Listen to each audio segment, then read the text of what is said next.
அனைவருக்கும் வணக்கம். ராமநாதபுரத்தில் ஓபிஎஸ் தோத்துருவாரு.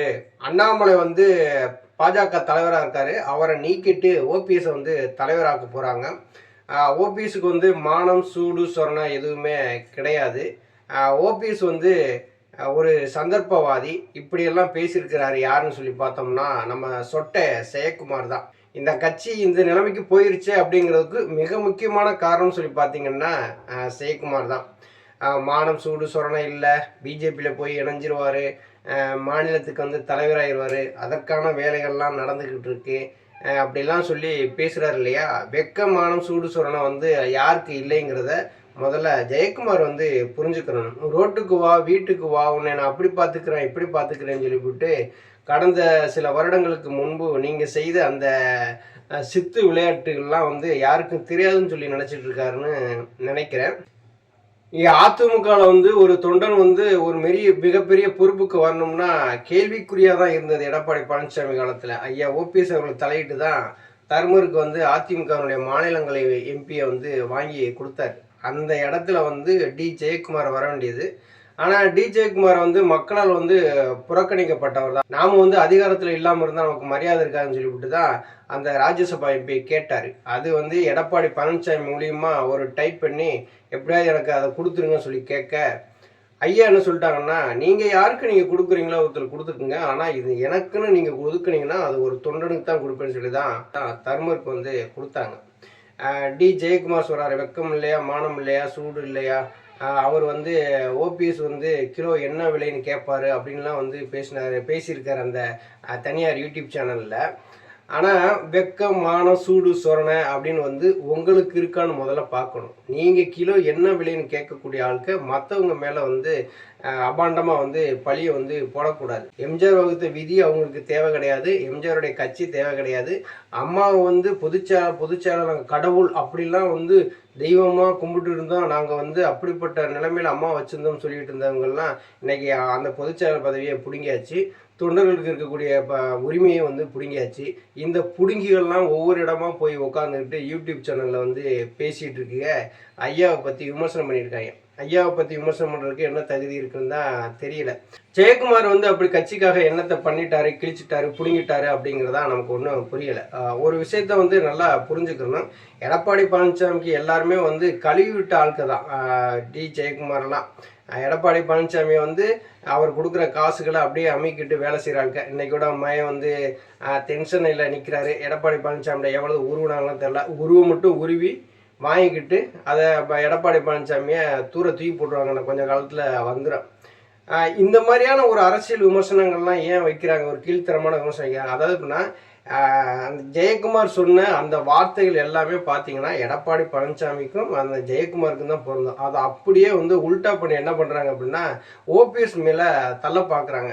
ஜாதி மதத்துக்கு அப்பாற்பட்டது தான் இந்த கட்சி அப்படின்னா, ஜாதி மதத்துக்கு அப்பாற்பட்டது தான் கட்சி அதிமுக. அதில் எந்த மாற்று கருத்தும் கிடையாது.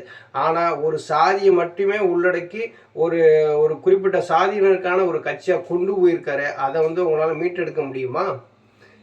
ஜெயக்குமார் இதெல்லாம் யோசிக்க மாட்டீங்களா? எல்லாமே வாய்க்கு வந்தால் சும்மா அந்த மைக்கு கிடச்சா போதும் ஜெயக்குமாருக்கு, உடனே வாயை திறந்து ஆண் பேச ஆரம்பிச்சிடுவார். அவருடைய வார்த்தைகள்லாம் கீழ்த்தரமான வார்த்தைகளாக தான் இருக்கு. தான் எண்ணம் செயலும் நல்லா இருந்தால் தான் அடுத்தவங்களை நோக்கி ஒரு நல்ல வார்த்தைகள் வெளிவரும். ஆனால் எடப்பாடி பழனிசாமி சேர்ந்த எல்லாருமே கூமுட்டைகளாக இருப்பாங்க அப்படிங்கிறது ஜெயக்குமாருடைய அந்த விமர்சனத்திலேருந்தே நம்ம பார்க்கலாம். கவர்னராக போயிடுவார், அவர் பிஜேபியில் இணைஞ்சிருவார் அப்படின்லாம் பேசுகிறாரு. அந்தளவுக்குலாம் போக வேண்டிய அவசியமே கிடையாது. அவர் ஒரு தனிப்பட்ட மனுஷன் கிடையாது ஓபிஎஸ். கிட்டத்தட்ட ஒரு 1.5 கோடி தொண்டர்கள், அம்மாவை ஏற்றுக்கொண்ட அத்தனை தொண்டர்களுமே இன்றைக்கி ஐயா ஓபிஎஸ் அவர்களை ஏற்றுக்கிட்டாங்க. அதனால தான் இன்றைக்கி படுதோல்வியை தொடர்ந்து சந்திச்சுட்டு இருக்காரு எடப்பாடி பழனிசாமி. ஏன் பழனிசாமி நீ தொடர் தோல்வியை சந்திச்சுட்டு இருக்கேன்னு சொல்லிட்டு ஒரு நாளாவது ஜெயக்குமார் கேட்க முடியுமா? கேட்க முடியாது. அந்த சூழ்நிலையில் தான் அந்த கட்சியும் இருக்குது. அங்கே இருக்கிற அந்த கூமுட்டைகள் பூராமே உட்காந்துட்டு இருக்காங்க. எடப்பாடி பழனிசாமி கூட ஒரு வகையில் நம்பிடலாம். அண்ணே நீங்கள் வந்துருங்கண்ணே, கட்சியை காப்பாற்றணும் அப்படிங்கிற நிலைமைக்கு கூட அந்த ஈகோவை விட்டு கொடுத்துட்டு அந்த அந்த திமிரு துரோகத்தை எல்லாம் விட்டு கொடுத்து கூட இறங்கி வந்துடுவார். ஆனால் ஜெயக்குமார் மாதிரியான ஒரு பச்சை துரோகிகள் இருக்காங்க பார்த்தீங்களா, அவங்க இருக்கிற வரைக்கும் அதிமுகங்கிற கட்சியே உருப்படாது. ராமநாதபுரத்தில் நிற்கிறாரு ஓபிஎஸ் அப்படின்னா ஒரு தொண்டனை நிப்பாட்டி இதை பலிகடா ஆகக்கூடாதுன்னு சொல்லிவிட்டு தான் தானே நின்று வெற்றியோ தோல்வியோ அந்த களத்தில் நம்ம வந்து சந்திக்கணும் அப்படின்னு சொல்லிட்டு பாராளுமன்ற தேர்தலில் வந்து நின்றார். உங்கள் எடப்பாடி பழனிசாமினால் நிற்க முடிஞ்சதா? ஏன் நீ வந்து ஒரு அறிவுமே இல்லாத வேட்பாளரில் வந்து நீங்கள் இப்போ களத்தில் வந்து நிப்பாட்டுறீங்க? எடப்பாடி பழனிசாமி அவர் எம்எல்ஏ பதவியை ராஜினாமா பண்ணிவிட்டு களத்தில் நிற்க வேண்டியதானே? என்னுடைய செல்வாக்கு இவ்வளோ இருக்குன்ட்டு. ஏன் ஜெயக்குமாரே ஒரு தொகுதியில் நிற்க வேண்டியதானே? எல்லாரும் மிட்டா மிராஸ்தாரெலாம் இருக்கீங்க, கையில் வந்து கோடிக்கணக்கில் பணத்தை வந்து குமிச்சு வச்சுருக்கீங்க, ஒரு தொகுதியில் நிற்க வேண்டியதானே? நின்றா தோற்று போகும்னு தெரியும். ஓபிஎஸ் இல்லாமல் அரசியலில் ஜெயிக்க முடியாதுன்னு தெரியும். இரட்டை இலட்சணத்தை வச்சு நாக்கு வலிச்சுட்டு இருக்கிறதா? இரட்டை இலட்சணம் எம்ஜிஆர், புரட்சி தலைவி அம்மா, ஐயா ஓபிஎஸ் கையில் இருக்கிற வரைக்கும் நல்லா மலர்ந்தது. இன்னைக்கு அது கருகி சாம்பலாக போச்சு.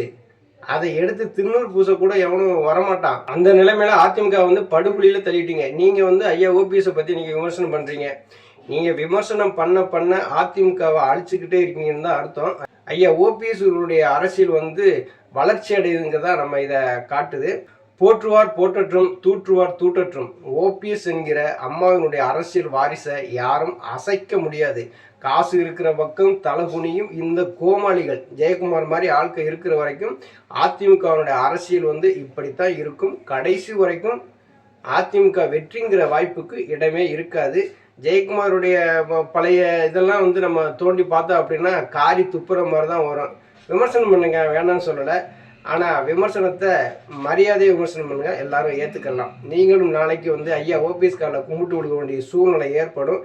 அந்த சூழ்நிலை வரும்போது எல்லாரும் கைகட்டி சிரிக்கக்கூடிய சூழ்நிலையை வந்து உருவாக்கிறாதீங்க. கௌரவமாக வந்து ஐயா ஓபிஎஸ் பக்கம் வந்து இணைஞ்சிருங்கிறதா எங்களுடைய வேண்டுகோள். அப்போ தான் அதிமுக வெற்றியடையும்.